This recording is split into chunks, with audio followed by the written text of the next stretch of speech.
Welcome to Brainstorium. I'm Anna Tizard, award-winning Dreampunk and deeply weird fantasy author. And yes, that's me and my fiction that's deeply weird. Explore and imagine with me the most unexpected story ideas using the surrealist word game of Exquisite Corpse. Find out more and join in at annatizard.com. This is a storytelling challenge unlike anything you've tried before.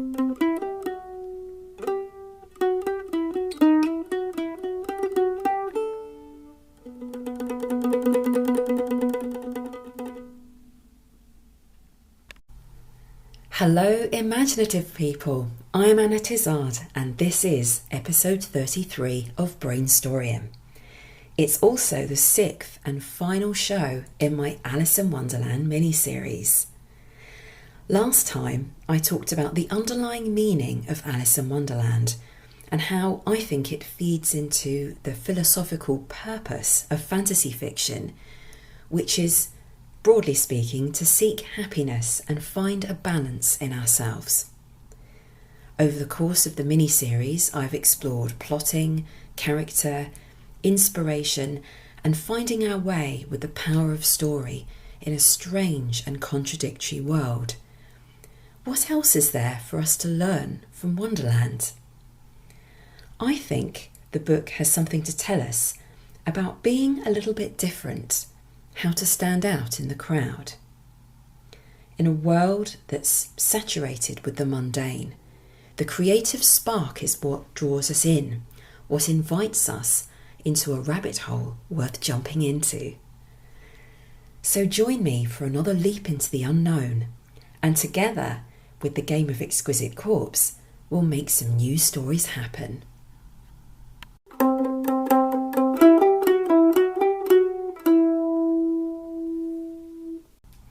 Alice's Adventures in Wonderland is enduringly odd, but not just in the ways that we as 21st century readers experience.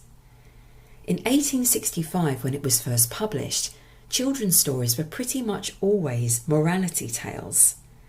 Children were proverbially bashed over the head with morals. Often a character in a book would resist temptation until they didn't, and when they didn't, something diabolical happened to them. Alice's Adventures in Wonderland doesn't do that, although there is a strong element of the diabolical in it, but coming from the adults. The morality tale is flipped on its head. Alice, the child character, is earnestly trying to work out the rules of the world and is surrounded by characters who chide her with nonsense. The book is so different to anything else that was published for children at the time. And yes, it's easy to forget sometimes that it was a children's book, because nowadays we have so much crossover fiction. As adults too, there are so many rules that we have to live by. It's no surprise really that we find pleasure in Alice's adventure, which tips the whole world upside down. We want that. As I was saying in the last episode, maybe we need it a little bit. As authors, we also have to follow general rules about writing to make our stories work.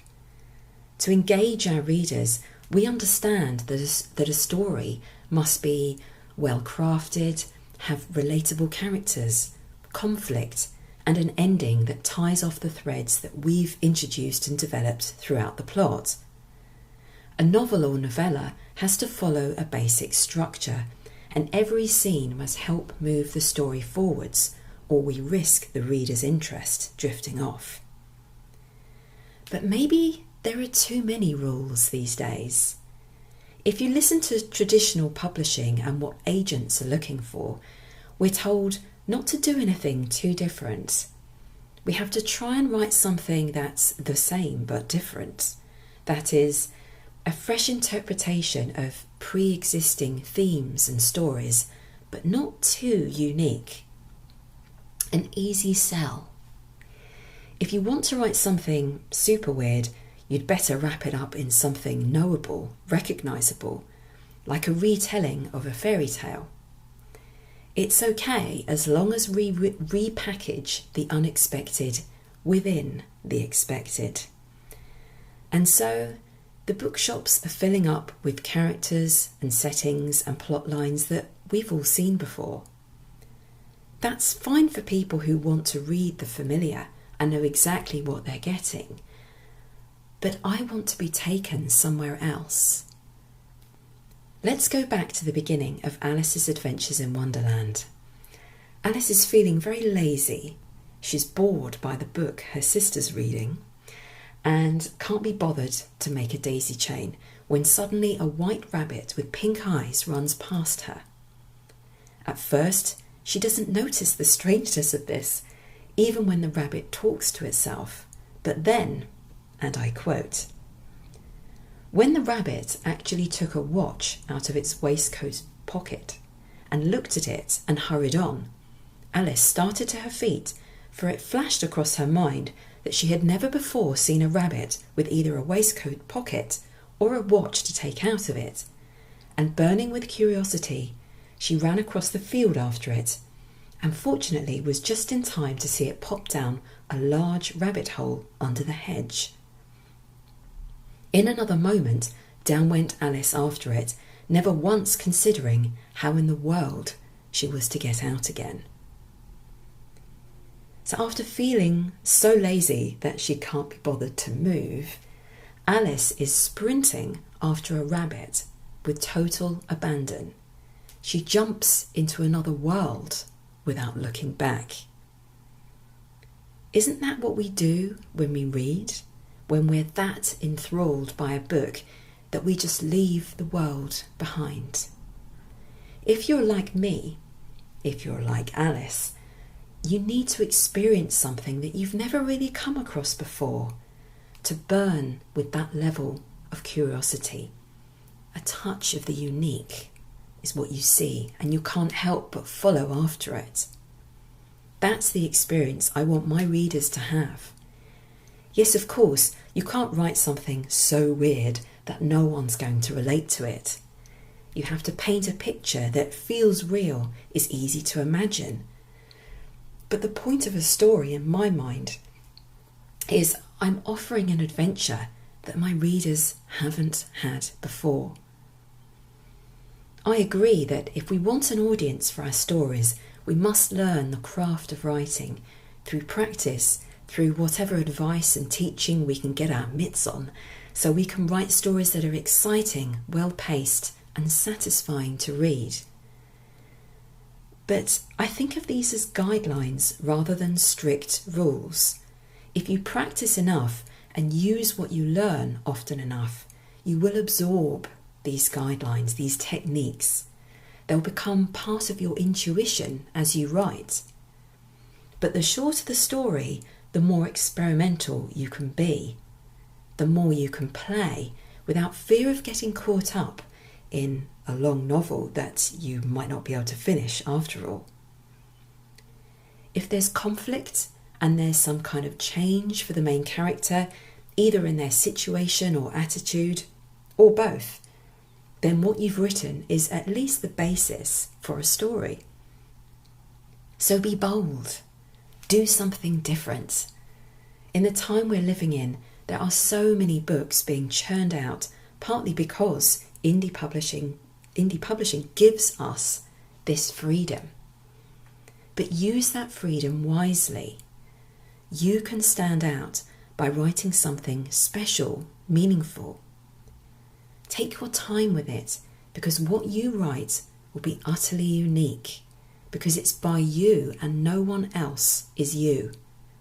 No one else has your unique perspective. So explore it. Be true to yourself while learning all you can, and you'll write something that does justice to the message you want to tell the world. You may need to write it just to find out what that message is. I know I did, and I'm still learning, still discovering. One last quotation from Alice's Adventures in Wonderland, just indulge me. "The rabbit hole went straight on like a tunnel for some way, then dipped suddenly down, so suddenly that Alice had not a moment to think about stopping herself before she found herself falling down a very deep well. Either the well was very deep, or she fell very slowly, for she had plenty of time as she went down to look about her and to wonder what was going to happen next. I want to know what happens next. As an author, I'm not in complete control of everything I write. I'm always learning, and I'm certainly not in control of what will inspire me, and I'm honoured to share that journey with you.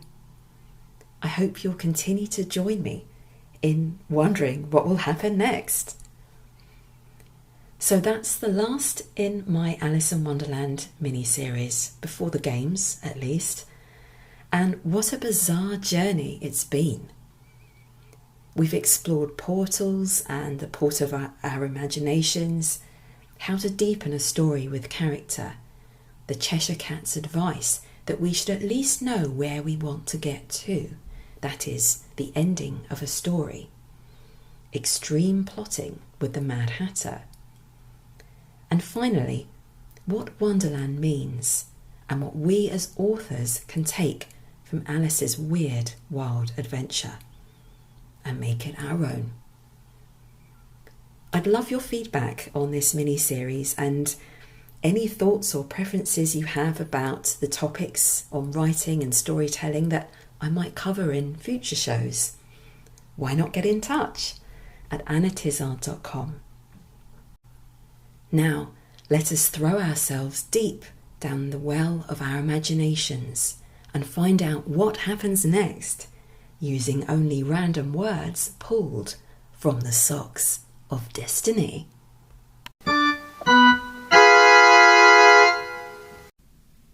That's right, and regular listeners will already know that Exquisite Corpse mixes the words of lovely people such as yourself into a strange sentence that goes describing word noun, action, describing word noun. And of course you can send words and phrases via my play page at annatizard.com. So I'm reaching into the describing word sock. Let's have a look. So this is from Frances S. Posey. Addlepated. I had to look this up, I admit. It means mixed up or confused. Addlepated. Okay, haven't seen that word for a while. The noun is from Mariah. Llama. So we have a mixed up llama, people, but I'm not going to speculate what's going on until I've got the full Exquisite Corpse, so bear with me while I reach into the action sock.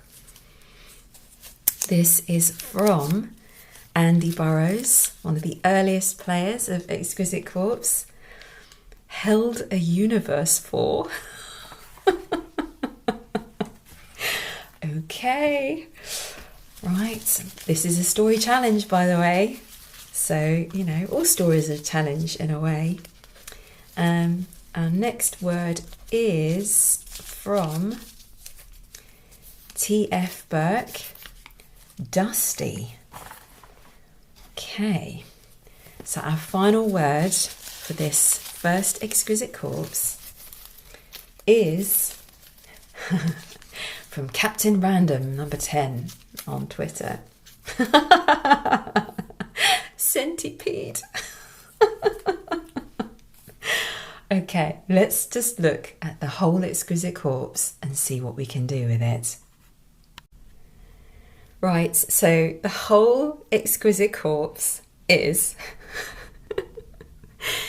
the addlepated or mixed up llama held a universe for the dusty centipede.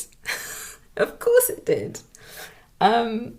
Right, I see we have a challenge on our hands, so I'm gonna pour the green tea already. I think it's brewed, and see if this helps stir the imagination.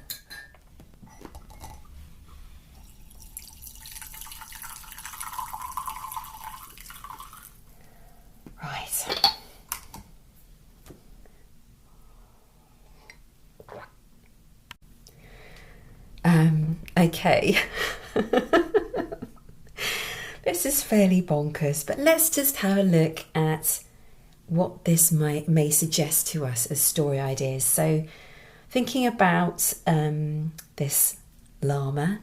Llamas live in South America, I think, in quite arid places, quite high altitude, but not such high altitude that you expect them to hold a universe.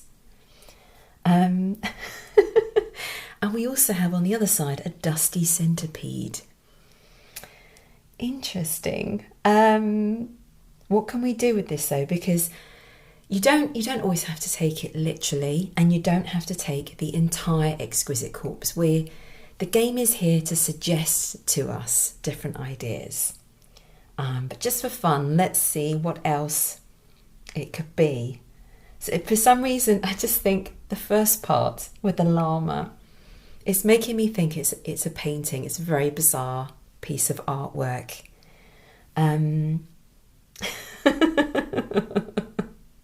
It's just too strange. It's a confused llama holding a universe for the dusty centipede. Who is the dusty centipede? Dusty makes me think of a museum curator. Maybe that's why I thought of a painting, a very old painting that holds a mystery. No one has ever solved this mystery or got close to solving it as to why the artist painted this llama holding a universe. Maybe it's been kept in a secure archive area for preservation in the basement, and tonight it's being unveiled to an audience of extremely rich art collectors, art dealers. The museum curator is a rather strange looking individual, an eccentric. Maybe she's going to sell it secretly to someone, but pretend that it's a heist because it's not for sale. Pretend that it's been stolen, while all the while she's involved in sneakily selling it to one of these art dealers. Maybe that's my interpretation of a many-legged creature, someone who can do these quick deals without anyone noticing. Or what if she really does have that many legs and they're all tucked under her suit? And what of this mystery of the painting? What if the artist was someone who actually believed there was another universe that you could get to if you ride the back of a llama?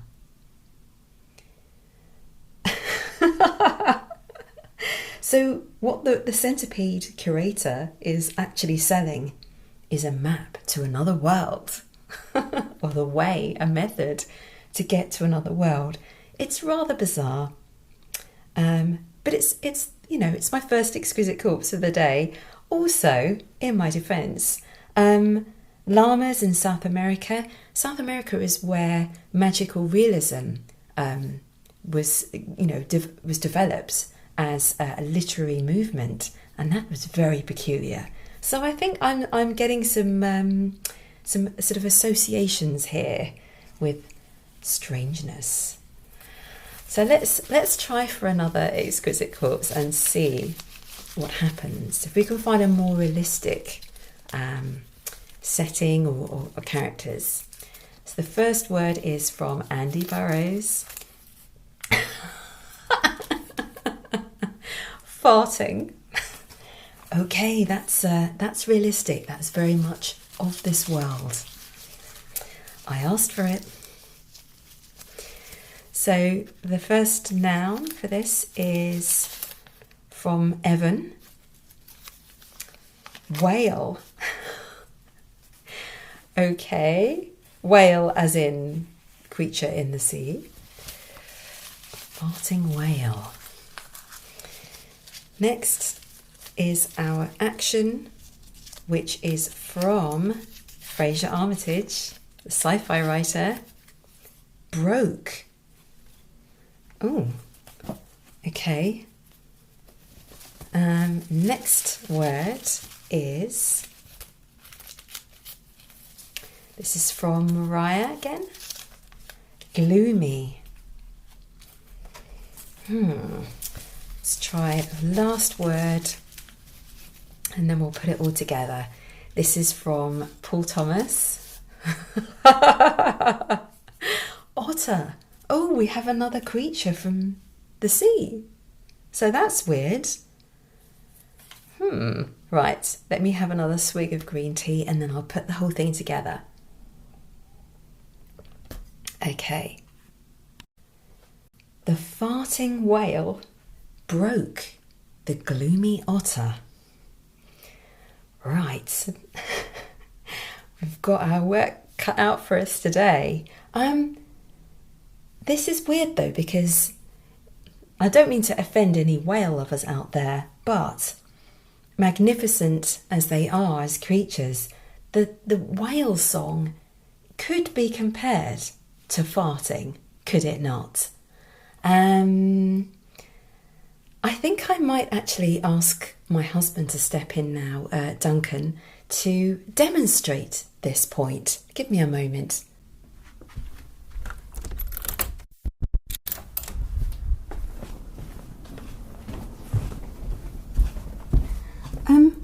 Duncan, can you do an impression of whale song, the way that it kind of sounds like farts?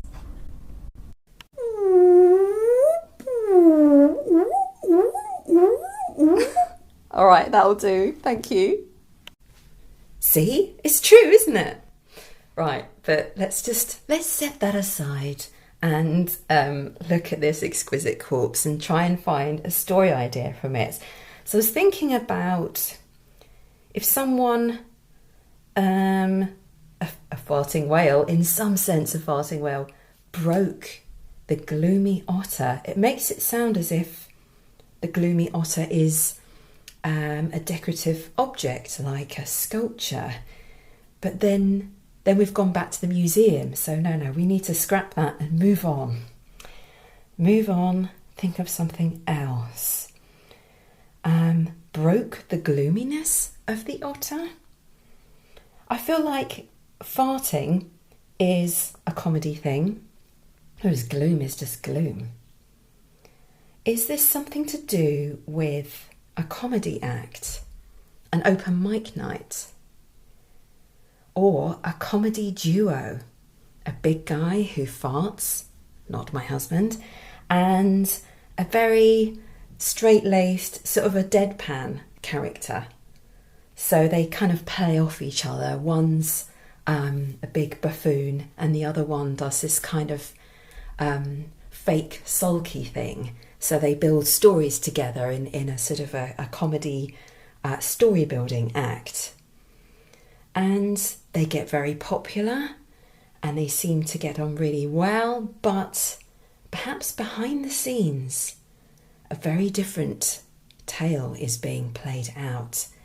If the farting whale guy breaks in some way the gloomy otter, that could mean that he's gradually chipping away at his confidence. Maybe he feels that he's being held back by the so-called otter character, this gloomy person. He wants to break out on his own, because there's a lot of pun potential here with farts breaking out. Let's set that aside. Let's move on. Or it could mean, break could mean murder. Let's face it, a comedy duo, and one is plotting to murder the other. So if you're writing this as a story, you could develop scenes where they're in front of other people and they're always play acting, they're always playing pretend. Maybe to some extent the gloomy otter is starting to lose his ability to differentiate between his usual self and his play acting self, his character that he puts across on stage to people, because I know he's been under a lot of pressure, maybe he's in debt or something, and so he just throws himself into this character. So there could be a psychological thing going on there. But at the same time, his best friend, or he thinks is his best friend, who's helped carry him through difficult times, and they've always been in this comedy act together, and it's been working well, but he's plotting to kill him. So you've got two things going on. You've got the front that they put up to other people, how they seem to play off each other. You know, you could write one of their acts, and then behind the scenes, harsher words are exchanged, and you start to wonder, how far will this go? Who is plotting to kill whom? Maybe you start the story indicating that perhaps the otter character is not really an otter, but the gloomy one is plotting to kill the whale one, when in actual fact it's the other way around. You can flip it round. A nice little twist at the end there. Hey, that could work. I don't think I've ever written about comedians before, but I do love the theatre as a setting, and you always have that feeling of duality, you know, what is shown to an audience and what happens behind a curtain. It's an interesting idea to play with.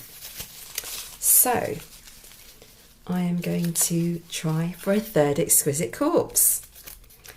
This first word is from Frances S. Posey. Rotund. Actually, I looked this up just in case. Sometimes I look up words I already know, just in case there's a second meaning I didn't know about. And that came up here. It doesn't just mean physically round. It can also mean pompous or extravagant in your style or your manner or your language. Rotund. That's interesting, because you think of a sort of a portly gentleman, might well be extravagant and pompous. Anyway, this next word is from Paul Benfield. Crystal shard. A rotund crystal shard. Okay, we could take that as a physical rotund. Except it's a shard, which is normally long and thin. This is very weird. Okay, next word. This is the action, and it is from Margaret Homersham. Crept round the corner to see. Ooh. Okay. Next word is from Martin Horton. Ghastly. Ooh. Okay, and then the last word is from Evan.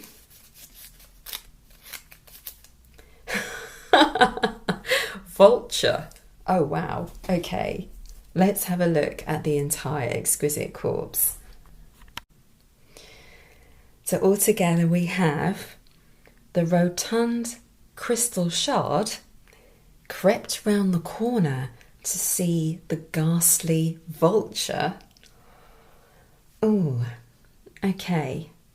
The beginning part it is strange to have a shard that is also rotund or round. It's a contradiction, or an object that changes shape or might seem one way to one person or another to someone else. Crept round the corner to see. Maybe it's a pendant, a crystal pendant with powers to make someone creep around and spy. Maybe it makes them invisible or able to perceive things that other people can't perceive. So their curiosity takes over.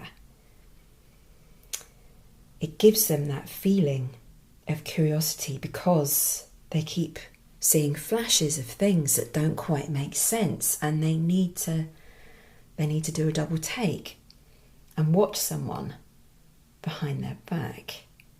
Maybe they can see another layer of reality, what someone's really like, underneath their facade. And who are they spying on? Their boss? Their lover, who underneath it all is a ghastly vulture. The rotund crystal shard crept round the corner to see the ghastly vulture. What is a vulture? Someone who feeds on the misery of others, who attacks someone who's already down, who's suffered an injury, whether that's psychological or physical, and they attack and feed. Ooh, it feels like a sort of a vampire type theme. And this person has got themselves this strange crystal shard as a pendant. Who gave it to them? Someone who wants to help them, someone who sees what their boyfriend or girlfriend is really like and wants to give them that power to actually see that. Oh, I'm imagining you could try writing a scene where perhaps they're just going out shopping together and they go into a crystal shop, and the main character, she's quite interested. She quite likes the jewellery in this shop, and her boyfriend's just a bit, well, I'm not really sure.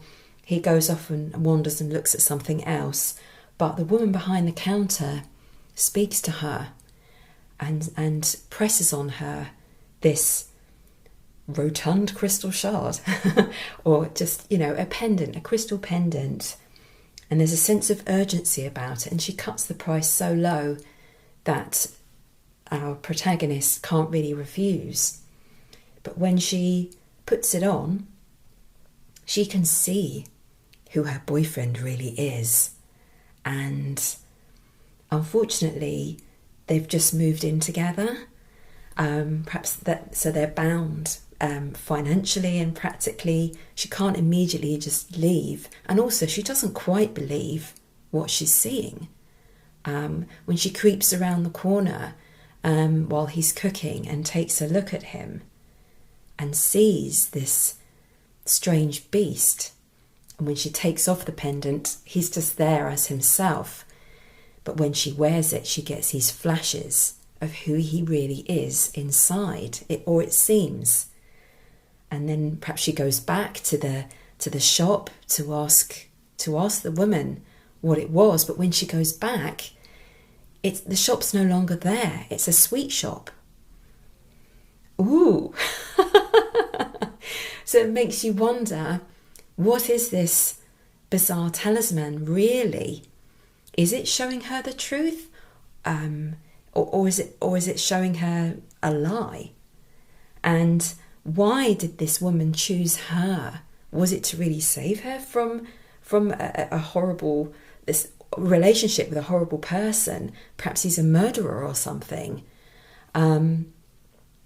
Or is there some grander purpose that our protagonist actually needs to fulfill? And it's only the beginning when she sees through people. She sees them for what they really are. Oh, I really like that. It's quite different really, isn't it? So let's just have a quick look back at some of the story ideas we've come up with today. We have a mystery in an ancient painting of a llama holding a universe. What else does it mean? Is it really a map or a clue to a way into another world? And will our dusty, dodgy curator of art get away with selling it to one of the elite collectors in the audience as it's unveiled. Is the curator actually from this other world? Then we have the farting whale who broke the gloomy otter, a comedy duo with secrets, a very different relationship behind that theatre curtain than what you'd believe when you come and see their show. But who is plotting to kill whom? And why? That's a good question to start with, to brainstorm if you want to try that story. And finally, a pendant with strange powers of perception. Our protagonist's boyfriend seems to be something or someone else, a dangerous character, though she's never suspected it. And who is the woman who sold her this crystal? Where is she now? And what's the real reason our protagonist was practically gifted this strange power? Well, I hope you find an opportunity to pick up a pen soon and discover all the reasons and the whys and the wherefores. For all of these things, these adventures begin with the questions we ask ourselves, and let our imagination fill in the gaps. So until next time, go forth and be inspired.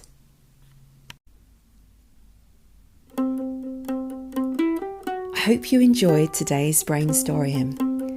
You can find out more about Exquisite Corpse and my series, The Book of Exquisite Corpse, at annatizard.com.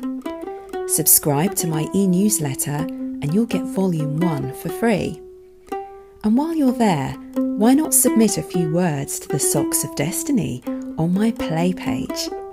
You may inspire me or inspire yourself to write a unique new story. See you next time.